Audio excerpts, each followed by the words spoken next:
guys, and welcome back to Marvel Hub. This is the Gaming Revolution here, and welcome back to an all-new Avengers Endgame video. Today, spoiler warning, we are going to be talking about Tony Stark / Iron Man's unfortunate death within Avengers Endgame, since he obviously sacrificed his life at the end by using his homemade Infinity Gauntlet to snap Thanos and his army away. Well, in doing so, unfortunately, it killed him due to the sheer power of the Infinity Gauntlet and the stones, and it burnt him to death. And it was a fitting ending to Tony Stark's legacy since the very first Iron Man that began the MCU 11 years ago, and it's ended that 10-year / 11-year story arc that all of us fans have come to appreciate. Well, a lot of people are angry that Tony Stark unfortunately passed away because they are just so hooked on the character, and although he's been acting Robert Downey Jr. for quite some time, a lot of people still wanted to see more of him within the future, but I personally believe this was a good way for him to go. After all, between Infinity War and Endgame, there was obviously the 5-year gap where he managed to marry Pepper, and he did have a daughter in that time, so he managed to at least have a good 5 years where he got to live a normal life. Despite that, he did suffer from PTSD, and he was probably stressing a lot about thinking about trying to save,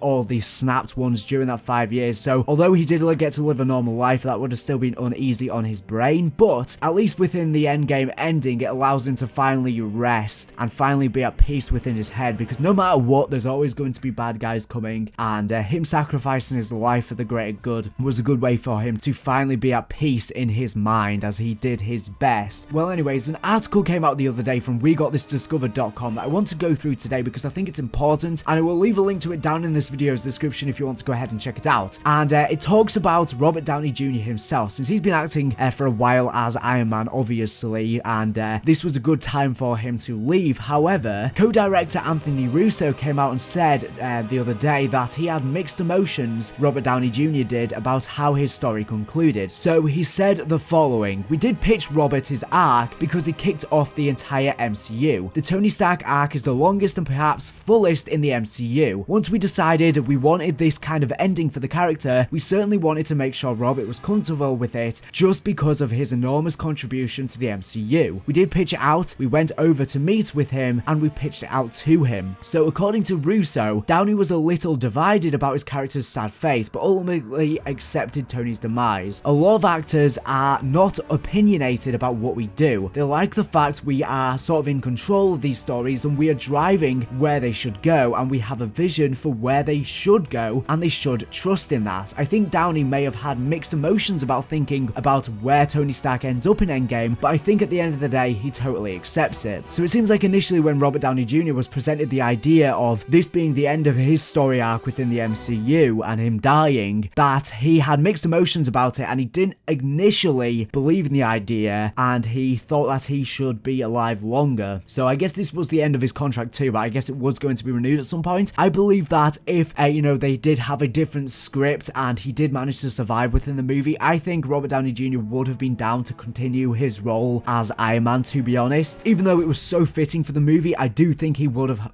wanted to continue that role. And who knows, now that we've had the multiverse introduced and stuff like time travel, there's always a way for another Tony Stark from another universe or something like that to come if he really wants to. I doubt that would ever happen, by the way, because I think that it would kind of ruin his departure that they had within Endgame. But I'm just saying, if he really wants to continue, that is still an open-ended possibility, but I don't think it would be right. I do think he'll probably make cameo appearances within the future, maybe 10 years down the line, within the MCU, once, the X-Men and stuff like that are introduced. I think maybe then there may be a callback where Tony Stark does come back, maybe just for, one scene, and maybe as a cameo, maybe where we're going to another universe or something like that. I think we will see him again just due to fan service, but I don't think he's going to ever portray a big part of the storyline again, because as I was saying, it would ruin that emotional departure. At least if he ever does return, they're going to wait a long time, but Robert Downey Jr. is already old, and maybe he could return way down the line within the MCU just to pay homage to him. We'll just have to wait and see. But anyways, within the post credits for Avengers Endgame, we do hear the hammer that obviously Iron Man used to craft his original suit within the very first Iron Man, which I'll play for you guys right now.